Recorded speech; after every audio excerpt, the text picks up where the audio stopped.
شروع اللہ کا نام لے کر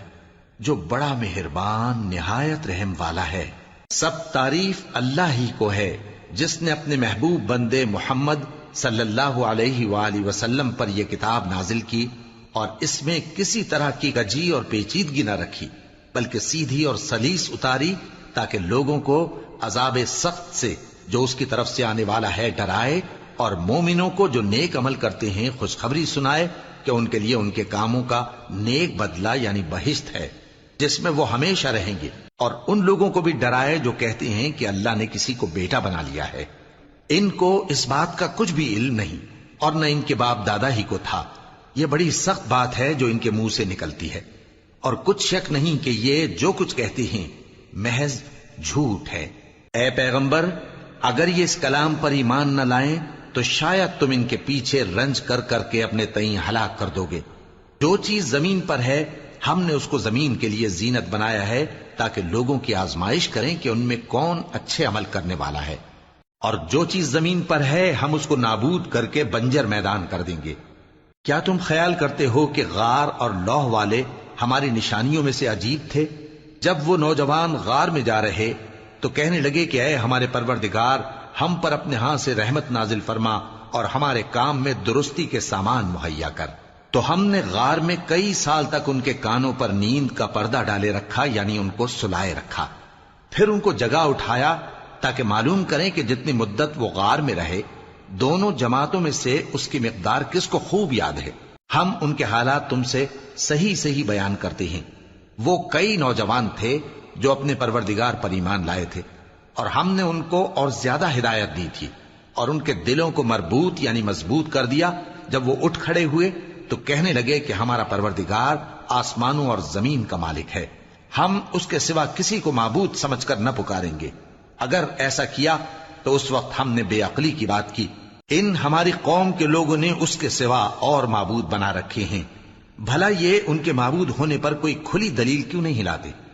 تو اس سے زیادہ کون ظالم ہے جو اللہ پر جھوٹ باندھے؟ اور جب تم نے ان مشرکوں سے اور جن کی یہ اللہ کے سوا عبادت کرتے ہیں ان سے کنارہ کر لیا ہے تو غار میں چل رہو، تمہارا پروردگار تمہارے لیے اپنی رحمت وسیع کر دے گا اور تمہارے کاموں میں آسانی کے سامان مہیا کرے گا۔ اور جب سورج نکلے تو تم دیکھو کہ دھوپ ان کے غار سے داہنی طرف سمٹ جائے، اور جب غروب ہو تو ان سے بائیں طرف کترا جائے، اور وہ اس غار کے کشادہ حصے میں تھے۔ یہ اللہ کی نشانیوں میں سے ہیں، جس کو اللہ ہدایت دے وہ ہدایت یاب ہے، اور جس کو گمراہ رہنے دے تو تم اس کے لیے کوئی دوست راہ بتانے والا نہ پاؤ گے۔ اور تم ان کے متعلق خیال کرو کہ وہ جاگ رہے ہیں حالانکہ وہ سوتے ہیں، اور ہم ان کو دائیں اور بائیں کروٹ بدلاتے تھے، اور ان کا کتا چوکھٹ پر دونوں ہاتھ پھیلائے ہوئے تھا۔ اگر تم ان کو جھانک کر دیکھتے تو پیٹ پھیر کر بھاگ جاتے اور ان سے دہشت میں آ جاتے۔ اور اسی طرح ہم نے ان کو اٹھایا تاکہ آپس میں ایک دوسرے سے دریافت کریں۔ ایک کہنے والے نے کہا کہ تم یہاں کتنی مدت رہے؟ انہوں نے کہا کہ 1 دن یا اس سے بھی کم۔ انہوں نے کہا کہ جتنی مدت تم رہے ہو تمہارا پروردگار ہی اس کو خوب جانتا ہے، تو اپنے میں سے کسی کو یہ روپیہ دے کر شہر بھیجو، وہ دیکھے کہ نفیس کھانا کون سا ہے تو اس میں سے کھانا لے آئے، اور احتیاط سے آئے جائے اور تمہارا حال کسی کو نہ بتائے۔ اگر وہ تم پر دسترس پا لیں گے تو تمہیں سنسار کر دیں گے یا پھر اپنے مذہب میں داخل کر لیں گے، اور اس وقت تم کبھی فلاح نہیں پاؤ گے۔ اور اسی طرح ہم نے لوگوں کو ان کے حال سے خبردار کر دیا تاکہ وہ جانیں کہ اللہ کا وعدہ سچا ہے، اور یہ کہ قیامت جس کا وعدہ کیا جاتا ہے اس میں کچھ شک نہیں۔ اس وقت لوگ ان کے بارے میں باہم جھگڑنے لگے اور کہنے لگے کہ ان کے غار پر عمارت بنا دو۔ ان کا پروردگار ان کے حال سے خوب واقف ہے۔ جو لوگ ان کے معاملے میں غلبہ رکھتے تھے وہ کہنے لگے کہ ہم ان کے غار پر مسجد بنائیں گے۔ بعض لوگ اٹکل پچو کہیں گے کہ وہ 3 تھے اور چوتھا ان کا کتا تھا، اور بعض کہیں گے کہ وہ 5 تھے اور چھٹا ان کا کتا تھا، اور بعض کہیں گے کہ وہ 7 تھے اور 8واں ان کا کتا تھا۔ کہہ دو کہ میرا پروردگار ہی ان کے شمار سے خوب واقف ہے، ان کو جانتے بھی ہیں تو تھوڑے ہی لوگ جانتے ہیں۔ تو تم ان کے معاملے میں بحث نہ کرنا مگر سرسری سی بحث، اور نہ ان کے بارے میں ان میں سے کسی سے کچھ دریافت ہی کرنا، اور کسی کام کی نسبت نہ کہنا کہ میں اسے کل کر دوں گا، مگر انشاءاللہ کہہ کر یعنی اگر اللہ چاہے تو کر دوں گا۔ اور جب اللہ کا نام لینا بھول جاؤ تو یاد آنے پر لے لو، اور کہہ دو کہ امید ہے کہ میرا پروردگار مجھے اس سے بھی زیادہ ہدایت کی باتیں بتائے۔ اور اصحاب کہف اپنے غار میں 9 اوپر 300 سال رہے۔ کہہ دو کہ جتنی مدت وہ رہے اسے اللہ ہی خوب جانتا ہے، اسی کو آسمانوں اور زمین کی پوشیدہ باتیں معلوم ہیں، وہ کیا خوب دیکھنے والا اور کیا خوب سننے والا ہے۔ اس کے سوا ان کا کوئی کارساز نہیں، اور نہ وہ اپنے حکم میں کسی کو شریک کرتا ہے۔ اور اپنے پروردگار کی کتاب کو جو تمہارے پاس بھیجی جاتی ہے پڑھتے رہا کرو، اس کی باتوں کو کوئی بدلنے والا نہیں، اور اس کے سوا تم کہیں پناہ بھی نہیں پاؤ گے۔ اور جو لوگ صبح و شام اپنے پروردگار کو پکارتے اور اس کی خوشنودی کے طالب ہیں، ان کے ساتھ صبر کرتے رہو، اور تمہاری نگاہیں ان میں سے گزر کر اور طرف نہ دوڑیں کہ تم دنیاوی زندگی کی رونقوں کے خواستگار ہو جاؤ۔ اور جس شخص کے دل کو ہم نے اپنی یاد سے غافل کر دیا ہے اور وہ اپنی خواہش کی پیروی کرتا ہے اور اس کا کام حد سے بڑھ گیا ہے، اس کا کہا نہ ماننا۔ اور کہہ دو کہ لوگوں، یہ قرآن تمہارے پروردگار کی طرف سے برحق ہے، تو جو چاہے ایمان لائے اور جو چاہے کافر رہے۔ ہم نے ظالموں کے لیے دوزخ کی آگ تیار کر رکھی ہے جس کی قناتیں ان کو گھیر رہی ہوں گی، اور اگر فریاد کریں گے تو ایسے کھولتے ہوئے پانی سے ان کی داد رسی کی جائے گی جو پگھلے ہوئے تانبے کی طرح گرم ہوگا اور جو ان کے چہروں کو بھون ڈالے گا۔ ان کے پینے کا پانی بھی برا اور آرام گاہ بھی بری۔ اور جو ایمان لائے اور کام بھی نیک کرتے رہے تو ہم نیک کام کرنے والوں کا اجر ضائع نہیں کرتے۔ ایسے لوگوں کے لیے ہمیشہ رہنے کے باغ ہیں جن میں ان کے محلوں کے نیچے نہریں بہ رہی ہیں، ان کو وہاں سونے کے کنگن پہنائے جائیں گے، اور وہ باریک دیبا اور اطلس کے سبز کپڑے پہنا کریں گے، اور تختوں پر تکیے لگا کر بیٹھا کریں گے۔ کیا خوب بدلہ اور کیا خوب آرام گاہ ہے۔ اور ان سے 2 شخصوں کا حال بیان کرو جن میں سے ایک کو ہم نے انگور کے 2 باغ عنایت کیے تھے اور ان کے گردا گرد کھجوروں کے درخت لگا دیے تھے اور ان کے درمیان کھیتی پیدا کر دی تھی۔ دونوں باغ کثرت سے پھل لاتے اور اس کی پیداوار میں کسی طرح کی کمی نہ ہوتی، اور دونوں میں ہم نے ایک نہر بھی جاری کر رکھی تھی، اور اس طرح اس شخص کو ان کی پیداوار ملتی رہتی تھی۔ تو ایک دن جبکہ وہ اپنے دوست سے باتیں کر رہا تھا، کہنے لگا کہ میں تم سے مال و دولت میں بھی زیادہ ہوں اور جتھے اور جماعت کے لحاظ سے بھی زیادہ عزت والا ہوں، اور ایسی شیخیوں سے اپنے حق میں ظلم کرتا ہوا اپنے باغ میں داخل ہوا۔ کہنے لگا کہ میں نہیں خیال کرتا کہ یہ باغ کبھی تباہ ہو، اور نہ خیال کرتا ہوں کہ قیامت برپا ہو، اور اگر میں اپنے پروردگار کی طرف لوٹایا بھی جاؤں تو وہاں ضرور اس سے اچھی جگہ پاؤں گا۔ تو اس کا دوست جو اس سے گفتگو کر رہا تھا کہنے لگا کہ کیا تم اس ذات سے کفر کرتے ہو جس نے تم کو مٹی سے پیدا کیا، پھر نطفے سے، پھر تمہیں پورا آدمی بنایا؟ مگر میں تو یہ کہتا ہوں کہ اللہ ہی میرا پروردگار ہے، اور میں اپنے پروردگار کے ساتھ کسی کو شریک نہیں کرتا۔ اور جب تم اپنے باغ میں داخل ہوئے تو تم نے ما شاء اللہ لا قوت الا باللہ کیوں نہ کہا؟ اگر تم مجھے مال و اولاد میں اپنے سے کمتر دیکھتے ہو تو عجب نہیں کہ میرا پروردگار مجھے تمہارے باغ سے بہتر عطا فرمائے اور تمہارے اس باغ پر آسمان سے آفت بھیج دے تو وہ صاف میدان ہو جائے، یا اس باغ کی نہر کا پانی گہرائی میں اتر جائے تو پھر تم اسے تلاش نہ کر سکو، اور اس کے میووں کو عذاب نے آ گھیرا اور وہ اپنی چھتریوں پر گر کر رہ گیا، تو جو مال اس نے اس پر خرچ کیا تھا اس پر حسرت سے ہاتھ ملنے لگا اور کہنے لگا کہ کاش میں اپنے پروردگار کے ساتھ کسی کو شریک نہ بناتا۔ اس وقت اللہ کے سوا کوئی جماعت اس کی مددگار نہ ہوئی اور نہ وہ بدلہ لے سکا۔ یہاں سے ثابت ہوا کہ حکومت سب اللہ کی ہے، جو معبود برحق ہے وہی بہترین ثواب عطا کرنے والا اور بہترین انجام لانے والا ہے۔ اور ان سے دنیا کی زندگی کی مثال بھی بیان کر دو کہ وہ ایسی ہے جیسے پانی جسے ہم نے آسمان سے برسایا تو اس کے ساتھ زمین کی پیداوار مل کر نکلی، پھر وہ چورا چورا ہو گئی کہ ہوائیں اسے اڑاتی پھرتی ہیں، اور اللہ تو ہر چیز پر قدرت رکھتا ہے۔ مال اور بیٹے تو دنیا کی زندگی کی رونق و زینت ہیں، اور نیکیاں جو باقی رہنے والی ہیں وہ ثواب کے لحاظ سے تمہارے پروردگار کے ہاں بہت اچھی اور امید کے لحاظ سے بہت بہتر ہیں۔ اور جس دن ہم پہاڑوں کو چلائیں گے اور تم زمین کو صاف میدان دیکھو گے اور ان لوگوں کو ہم جمع کر لیں گے تو ان میں سے کسی کو بھی نہیں چھوڑیں گے، اور سب تمہارے پروردگار کے سامنے صف باندھ کر لائے جائیں گے، تو ہم ان سے کہیں گے کہ جس طرح ہم نے تم کو پہلی بار پیدا کیا تھا اسی طرح آج تم ہمارے سامنے آئے، لیکن تم نے تو یہ خیال کر رکھا تھا کہ ہم نے تمہارے لیے قیامت کا کوئی وقت مقرر ہی نہیں کیا، اور اعمال کی کتاب کھول کر رکھی جائے گی تو تم گناہگاروں کو دیکھو گے کہ جو کچھ اس میں لکھا ہوگا اس سے ڈر رہے ہوں گے، اور کہیں گے ہائے شامت، یہ کیسی کتاب ہے کہ نہ چھوٹی بات کو چھوڑتی ہے نہ بڑی کو، کوئی بات بھی نہیں مگر اسے لکھ رکھا ہے، اور جو جو عمل کیے ہوں گے سب کو حاضر پائیں گے، اور تمہارا پروردگار کسی پر ظلم نہیں کرے گا۔ اور جب ہم نے فرشتوں کو حکم دیا کہ آدم کو سجدہ کرو تو سب نے سجدہ کیا مگر ابلیس نے نہ کیا، وہ جنات میں سے تھا تو اپنے پروردگار کے حکم سے باہر ہو گیا۔ کیا تم اس کو اور اس کی اولاد کو میرے سوا دوست بناتے ہو، حالانکہ وہ تمہارے دشمن ہیں، اور شیطان کی دوستی ظالموں کے لیے اللہ کی دوستی کا برا بدل ہے۔ میں نے ان کو نہ تو آسمانوں اور زمین کے پیدا کرنے کے وقت بلایا تھا اور نہ خود ان کے پیدا کرنے کے وقت، اور میں ایسا نہ تھا کہ گمراہ کرنے والوں کو مددگار بناتا۔ اور جس دن اللہ فرمائے گا کہ اب میرے شریکوں کو جن کی نسبت تم معبود ہونے کا گمان رکھتے تھے بلاؤ، تو وہ ان کو بلائیں گے مگر وہ ان کو کچھ جواب نہ دیں گے، اور ہم ان کے درمیان ہلاکت کی ایک جگہ بنا دیں گے، اور گناہگار لوگ دوزخ کو دیکھیں گے تو یقین کر لیں گے کہ وہ اس میں پڑنے والے ہیں، اور اس سے بچنے کا کوئی راستہ نہ پائیں گے۔ اور ہم نے اس قرآن میں لوگوں کے سمجھانے کے لیے طرح طرح کی مثالیں بیان فرمائی ہیں، لیکن انسان سب چیزوں سے بڑھ کر جھگڑالو ہے،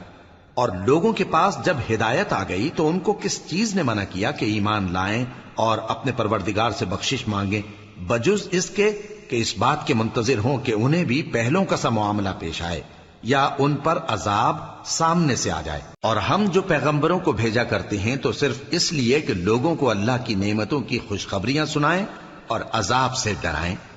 اور جو کافر ہیں وہ باطل کی مدد سے جھگڑا کرتے ہیں تاکہ اس سے حق کو پھسلا دیں، اور انہوں نے ہماری آیتوں کو اور جس چیز سے ان کو ڈرایا جاتا ہے اسے ہنسی بنا لیا ہے۔ اور اس سے بڑھ کر ظالم کون، جس کو اس کے پروردگار کی آیات کے ذریعے سمجھایا گیا تو اس نے ان سے منہ پھیر لیا، اور جو اعمال وہ آگے کر چکا اس کو بھول گیا۔ ہم نے ان کے دلوں پر پردے ڈال دیے کہ اسے سمجھ نہ سکیں، اور کانوں میں ثقل پیدا کر دیا ہے کہ سن نہ سکیں، اور اگر تم ان کو رستے کی طرف بلاؤ تو کبھی رستے پر نہ آئیں گے، اور تمہارا پروردگار بخشنے والا صاحب رحمت ہے۔ اگر وہ ان کے کرتوتوں پر ان کو پکڑنے لگے تو ان پر جھٹ عذاب بھیج دے، مگر ان کے لیے ایک وقت مقرر کر رکھا ہے کہ اس کے عذاب سے کوئی پناہ کی جگہ نہ پائیں گے۔ اور یہ بستیاں جو ویران پڑی ہیں، جب انہوں نے کفر کر کے ظلم کیا تو ہم نے ان کو تباہ کر دیا، اور ان کی تباہی کے لیے ایک وقت مقرر کر دیا تھا۔ اور جب موسیٰ نے اپنے شاگرد سے کہا کہ جب تک میں دو دریاؤں کے ملنے کی جگہ نہ پہنچ جاؤں ٹلنے کا نہیں، خاص صدیوں چلتا رہوں، پھر جب وہ دونوں ان دریاؤں کے سنگم پر پہنچے تو اپنی مچھلی بھول گئے، پھر اس مچھلی نے دریا میں سرنگ کی طرح اپنا رستہ بنا لیا۔ جب آگے چلے تو موسیٰ نے اپنے شاگرد سے کہا کہ ہمارا کھانا لاؤ، اس سفر سے ہم کو بہت تکان ہو گئی ہے۔ اس نے کہا کہ بھلا آپ نے دیکھا کہ جب ہم نے اس چٹان کے پاس آرام کیا تھا تو میں مچھلی وہیں بھول گیا، اور مجھے آپ سے اس کا ذکر کرنا شیطان نے بھلا دیا، اور اس مچھلی نے عجیب طرح سے دریا میں اپنا رستہ بنایا۔ موسیٰ نے کہا یہی تو وہ مقام ہے جسے ہم تلاش کرتے تھے، تو وہ اپنے پاؤں کے نشان دیکھتے دیکھتے لوٹ گئے۔ وہاں انہوں نے ہمارے بندوں میں سے ایک بندہ دیکھا جس کو ہم نے اپنے ہاں سے رحمت خاص سے نوازا تھا اور اپنے پاس سے ایک خاص علم بخشا تھا۔ موسیٰ نے ان سے، جن کا نام خضر تھا، کہا کہ جو علم اللہ کی طرف سے آپ کو سکھایا گیا ہے، اگر آپ اس میں سے مجھے کچھ بھلائی کی باتیں سکھائیں تو میں آپ کے ساتھ رہوں۔ خضر نے کہا کہ تم میرے ساتھ رہ کر صبر نہیں کر سکو گے،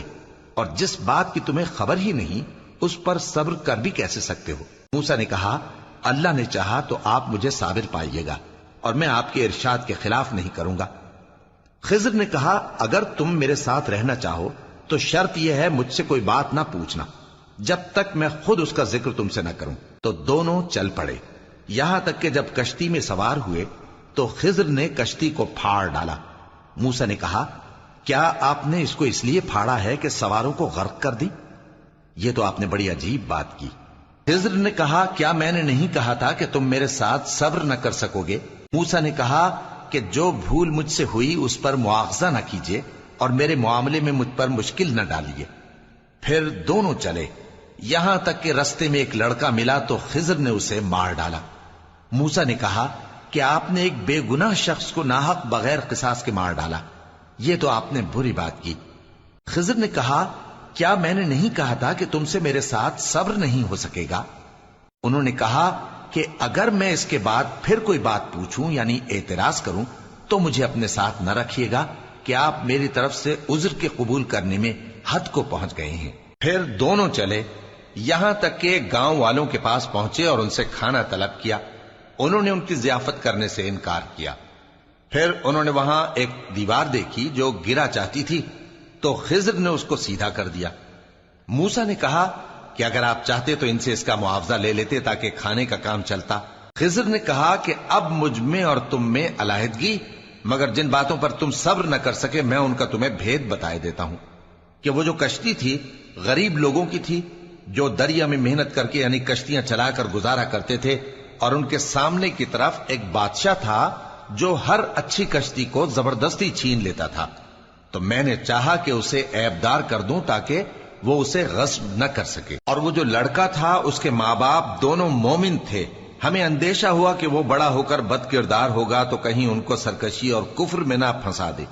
تو ہم نے چاہا کہ ان کا پروردگار اس کی جگہ ان کو اور بچہ عطا فرمائے جو اخلاقی پاکیزگی میں بہتر اور محبت میں زیادہ قریب ہو۔ اور وہ جو دیوار تھی سو 2 یتیم لڑکوں کی تھی جو شہر میں رہتے تھے، اور اس کے نیچے ان کا خزانہ دفن تھا، اور ان کا باپ ایک نیک آدمی تھا۔ تو تمہارے پروردگار نے چاہا کہ وہ اپنی جوانی کو پہنچ جائیں اور پھر اپنا خزانہ نکالیں۔ یہ تمہارے پروردگار کی مہربانی ہے، اور یہ کام میں نے اپنی طرف سے نہیں کیے، یہ ان باتوں کی حقیقت ہے جن پر تم صبر نہ کر سکے۔ اور تم سے ذوالقرنین کے بارے میں دریافت کرتے ہیں،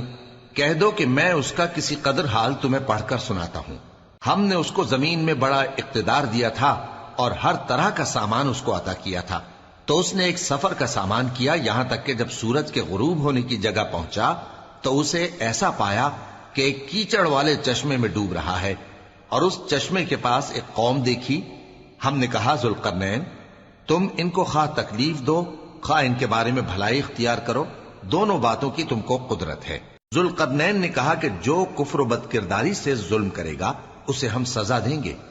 پھر وہ اپنے پروردگار کی طرف لوٹایا جائے گا تو وہ بھی اسے بڑا عذاب دے گا، اور جو ایمان لائے گا اور عمل نیک کرے گا اس کے لیے بہت اچھا بدلہ ہے، اور ہم اپنے معاملے میں اس سے نرم بات کہیں گے۔ پھر اس نے ایک اور سامان سفر کیا، یہاں تک کہ سورج کے طلوع ہونے کے مقام پر پہنچا تو دیکھا کہ وہ ایسے لوگوں پر طلوع ہوتا ہے جن کے لیے ہم نے دھوپ سے بچاؤ کی کوئی اوٹ نہیں بنائی تھی۔ حقیقت یوں ہی تھی، اور جو کچھ اس کے پاس تھا ہم کو سب کی خبر تھی۔ پھر اس نے ایک اور سفر کا سامان کیا، یہاں تک کہ 2 اونچے سیدھے پہاڑوں کے درمیان پہنچا تو دیکھا کہ ان کے اس طرف کچھ لوگ ہیں کہ بات کو سمجھ نہیں سکتے۔ ان لوگوں نے کہا کہ اے ذوالقرنین، یاجوج اور ماجوج اس علاقے میں فساد کرتے رہتے ہیں، بھلا ہم آپ کے لیے خرچ کا انتظام کر دیں کہ آپ ہمارے اور ان کے درمیان ایک دیوار کھینچ دیں۔ ذوالقرنین نے کہا کہ خرچ کا جو مقدور اللہ نے مجھے بخشا ہے وہ بہت اچھا ہے، تم مجھے قوت بازو سے مدد دو، میں تمہارے اور ان کے درمیان ایک مضبوط رکاوٹ بنا دوں گا۔ تم لوہے کے بڑے بڑے تختے میرے پاس لاؤ۔ چنانچہ کام جاری کر دیا گیا، یہاں تک کہ جب اس نے دونوں پہاڑوں کے درمیان کا حصہ برابر کر دیا اور کہا کہ اب اسے دھوکو، یہاں تک کہ جب اس کو دھونک دھونک کر آگ کر دیا تو کہا کہ اب میرے پاس تانبا لاؤ کہ اس پر پگھلا کر ڈال دوں۔ پھر ان میں یہ قدرت نہ رہی کہ اس پر چڑھ سکیں، اور نہ یہ طاقت رہی کہ اس میں نقب لگا سکیں۔ بولا کہ یہ میرے پروردگار کی مہربانی ہے، پھر جب میرے پروردگار کا وعدہ آ پہنچے گا تو اس کو ڈھا کر ہموار کر دے گا، اور میرے پروردگار کا وعدہ سچا ہے۔ اس روز ہم ان کو چھوڑ دیں گے کہ روئے زمین پر پھیل کر ایک دوسرے میں گھس جائیں گے، اور سور پھونکا جائے گا تو ہم سب کو جمع کر لیں گے، اور اس روز ہم جہنم کو کافروں کے سامنے لائیں گے جن کی آنکھیں میری یاد سے پردے میں تھیں اور وہ سننے کی طاقت نہیں رکھتے تھے۔ اب کیا کافر یہ خیال کرتے ہیں کہ وہ میرے بندوں کو میرے سوا اپنا کارساز بنائیں گے تو میں خفا نہیں ہوں گا؟ ہم نے ایسے کافروں کے لیے جہنم کی مہمانی تیار کر رکھی ہے۔ کہہ دو کہ ہم تمہیں ایسے لوگ بتائیں جو اعمال کے لحاظ سے بڑے نقصان میں ہیں؟ یہ وہ لوگ ہیں جن کی دوڑ دھوپ دنیا کی زندگی میں برباد ہو گئی اور وہ یہ سمجھے ہوئے ہیں کہ وہ اچھے کام کر رہے ہیں۔ یہ وہ لوگ ہیں جنہوں نے اپنے پروردگار کی آیتوں کو نہ مانا اور اس کے سامنے جانے سے انکار کیا، تو ان کے اعمال ضائع ہو گئے۔ سو ہم قیامت کے دن ان کے لیے کچھ بھی وزن قائم نہیں کریں گے۔ یہ ان کی سزا ہے، یعنی جہنم، اس لیے کہ انہوں نے کفر کیا اور ہماری آیتوں اور ہمارے پیغمبروں کی ہنسی اڑائی۔ جو لوگ ایمان لائے اور عمل نیک کیے ان کے لیے بہشت کے باغ بطور مہمانی ہوں گے، ہمیشہ ان میں رہیں گے اور وہاں سے مکان بدلنا نہ چاہیں گے۔ کہہ دو کہ اگر سمندر میرے پروردگار کی باتوں کے لکھنے کے لیے روشنائی ہو تو قبل اس کے کہ میرے پروردگار کی باتیں تمام ہوں سمندر ختم ہو جائے، اگرچہ ہم ویسا ہی اور اس کی مدد کو لائیں۔ کہہ دو کہ میں تمہاری طرح کا ایک بشر ہوں، البتہ میری طرف وہی آتی ہے کہ تمہارا معبود وہی ایک معبود ہے۔ تو جو شخص اپنے پروردگار سے ملنے کی امید رکھے چاہیے کہ عمل نیک کرے اور اپنے پروردگار کی عبادت میں کسی کو شریک نہ بنائے۔